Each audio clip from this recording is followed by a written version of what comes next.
भारतीय बैडमिंटन का सबसे चमकता सितारा लक्ष्य सेन।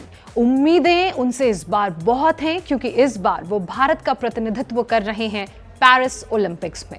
लक्ष्य जब पेरिस ओलंपिक्स में बैडमिंटन खेलते हुए नजर आएंगे तो आपको उम्मीद होगी कि वो सिर्फ अपने खेल से यहाँ पर एक और मेडल जीत कर दिखाएं।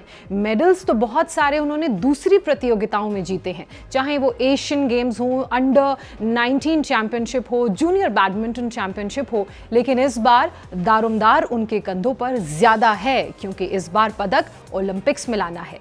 लक्ष्य के अगर जीवन की बात करें तो 2001 में उत्तराखंड के अल्मोड़ा डिस्ट्रिक्ट में उनका जन्म हुआ 16 अगस्त को।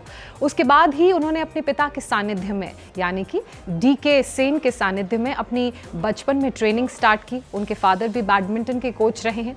उसके बाद उन्हें लगा कि उन्हें आगे जाना चाहिए एडवांस ट्रेनिंग के लिए, तो 2016 में वो सीधे पहुंच गए प्रकाश पादुकोण के बैडमिंटन ट्रेनिंग एकेडमी में। वहां जब उन्होंने ट्रेनिंग की, प्रकाश पादुकोण की मेंटोरशिप में जब उन्होंने काम किया तो उन्होंने एशियन जूनियर चैंपियनशिप में ब्रॉन्ज मेडल जीता। और जो सिलसिला है मेडल जीतने का वो थमा नहीं, रैंकिंग्स का सिलसिला भी थमा नहीं।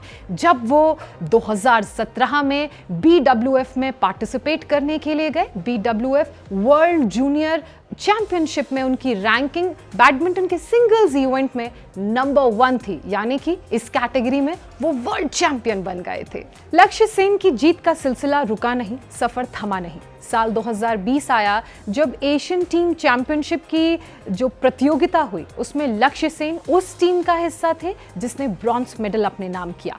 इसके बाद जब हम साल 2021 की तरफ देखते हैं तो दिसंबर में वर्ल्ड चैंपियनशिप के सेमीफाइनल की टीम में वो शामिल थे जिसमें उन्हें अंतिम मैच में हार का सामना करना पड़ा और उन्हें ब्रॉन्ज मेडल से संतोष करना पड़ा।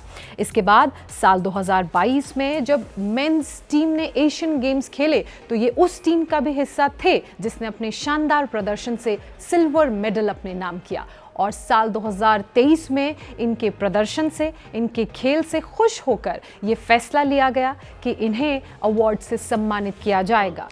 लक्ष्य सेन के शानदार खेल की वजह से उन्हें 30 नवंबर 2022 को राष्ट्रपति द्रौपदी मुर्मू ने अर्जुना अवार्ड से सम्मानित किया। और ये अवार्ड उनके अंदर और आत्मविश्वास और जोश बढ़ाता है, एक जिम्मेदारी का एहसास भी कराता है कि पेरिस ओलंपिक्स में भी वो अच्छा प्रदर्शन करेंगे और मेडल भारत की झोली में लाएंगे। हालांकि मेडल का रंग कैसा होगा ये आपको अगस्त में पता चलेगा जब उनके टूर्नामेंट्स होंगे। लेकिन एक बहुत ही ज़रूरी बात जो आपको समझनी चाहिए, इस बार जो खिलाड़ी हैं उनको अलग अलग कैटेगरीज, अलग अलग ग्रुप में डाला गया है। कुछ सीडेड हैं, कुछ अनसीडेड हैं।